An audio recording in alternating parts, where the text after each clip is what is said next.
I may reboot it actually after. I may just reboot my machine. It's probably best practice, but I'll do it I'll do it at the end actually. What I want to do is install Apache 2. I'm gonna hit it with the whack Y just to say yes to all pretty much.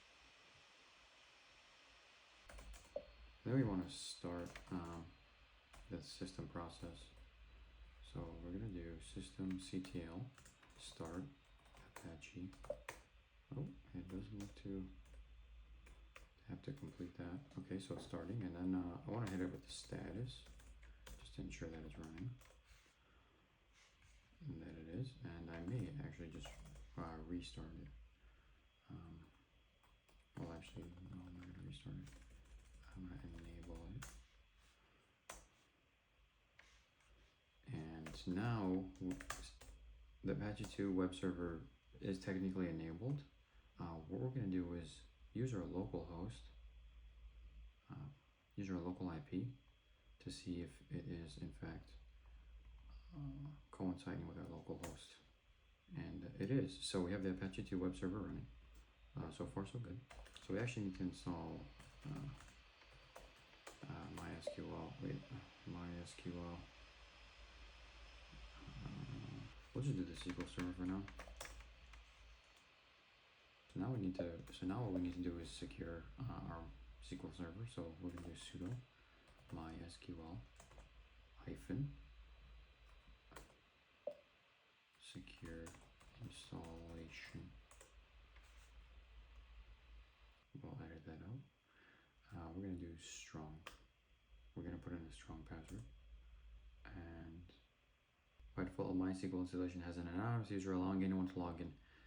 Yeah, we want to remove the anonymous users. So here's the deal. When you have anonymous users, for example, if you have multiple IT admins, multiple IT tenants, and they're all using the same admin account, it gets kind of difficult to really track and log who's making what changes if you're using a shared admin account. So we don't want to have just this anonymous user account. We want to be able to have specific accounts so we can track who's making what changes. So after we got the Apache web server and we know that it's online, we got mysql-server and we did the secure installation to make the necessary changes. So now we have to install PHP.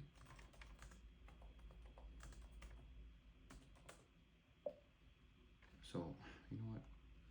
I'm just gonna copy and paste that because I cannot tab to. For some reason, tab to complete is not working, and I'm not wearing my glasses. So let's systemctl. You know what? Let me clear my screen. This may get cropped out. So we're doing systemctl, and we're gonna restart. Yeah, we're gonna restart the Apache 2 server. Let me do the status. Yep, and it was just restarted 4 seconds ago. That's good.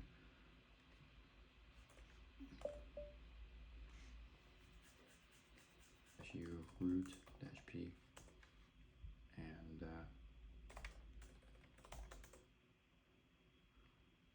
we want to create. So we're actually creating the database. It's gonna be called my website. Okay.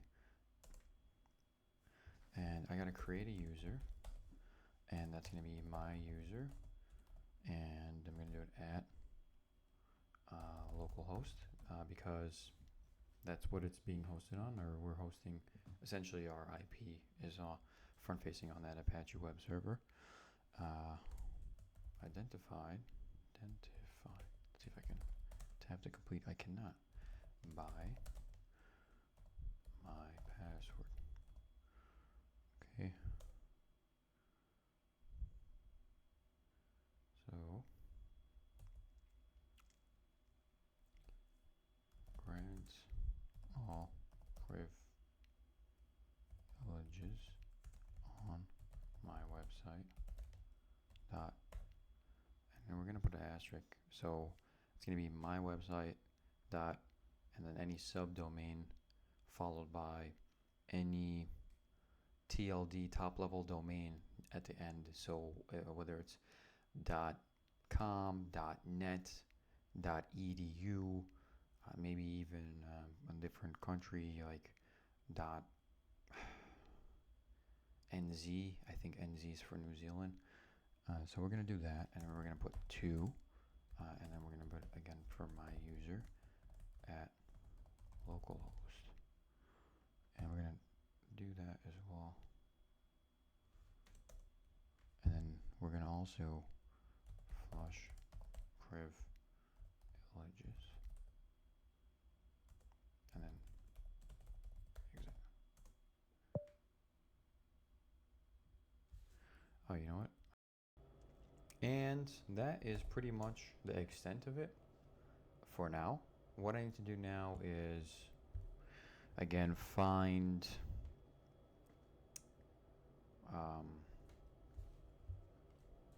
so that is the extent of it for now.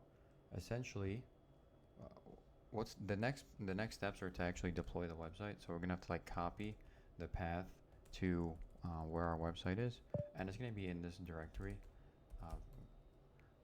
var variables www and then html.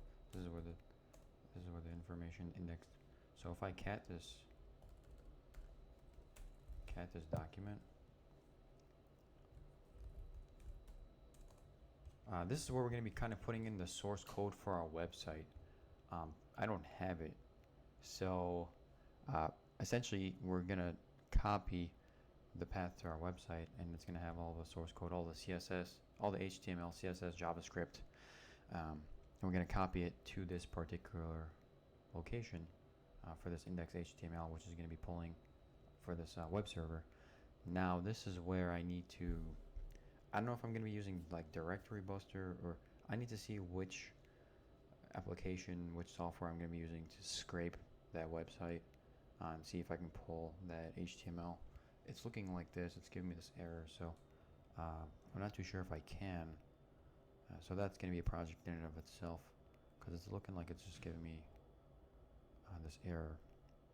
That's part of this. So it looks like all the HTML for my website's not here. It may be behind something, so I'm going to scrape this. Oh, actually, I shouldn't say that, because I'm literally going to be scraping Wix. So actually, no, that's fine. Yeah, I'm going to be web scraping Wix. It's technically legal, and I mean, it is my website, so it shouldn't be too much of a problem. That's probably going to be like a part 2 to this video anyway.